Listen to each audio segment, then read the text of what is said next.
ಅಂದರೆ ಇವಾಗ fat loss is equal to maintaining health ಅಥವಾ being healthy, or losing fat is equal to being fit ಅಂತ ಹೇಳ್ತೀರಾ? ಎರಡು ಸೇಮ್ ಅಂತ ಹೇಳ್ತೀರಾ ಅಥವಾ ಅದರಲ್ಲಿ ಒಂದು ಸ್ವಲ್ಪ ಡಿಫ್ರೆನ್ಸ್ ಇದೆಯಾ?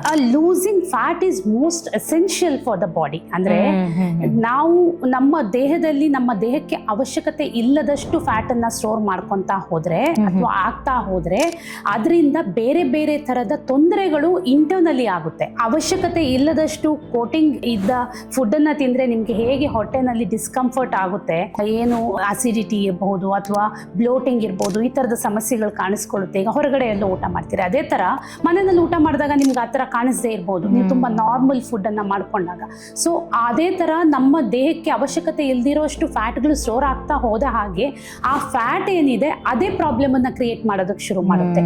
ಅದರಿಂದ ನಮ್ಮ ಹಾರ್ಮೋನ್ ನಲ್ಲಿ ವ್ಯತ್ಯಾಸ ಆಗುತ್ತೆ, ನಮ್ಮ ಮೆಂಟಲ್ ಹೆಲ್ತ್ ಅಲ್ಲಿ ಡಿಸ್ಟರ್ಬೆನ್ಸ್ ಬರುತ್ತೆ, ನಮ್ಮ ಕಂಪ್ಲೀಟ್ ಗಟ್ ಹೆಲ್ತ್ ಹಾಳಾಗ್ತಾ ಹೋಗುತ್ತೆ. ಈ ರೀತಿ ಬೇರೆ ಬೇರೆ ಸಮಸ್ಯೆಗಳು ಕಾಣಿಸ್ಕೊಳ್ತಾ ಹೋಗುತ್ತೆ. ಅದು ಬೇರೆ ಬೇರೆ ಮೆಟಬಾಲಿಕ್ ಸಿಂಡ್ರೋಮ್ಗಳು ಬರೋದಕ್ಕೆ ಕಾರಣ ಆಗುತ್ತೆ. ಹಾಗಾಗಿ ಫ್ಯಾಟ್ ಅನ್ನ ಕಡಿಮೆ ಮಾಡ್ಕೊಳ್ಳೋದು ಬಹಳ ಮುಖ್ಯ ಅಂತ ಹೇಳ್ತೀವಿ.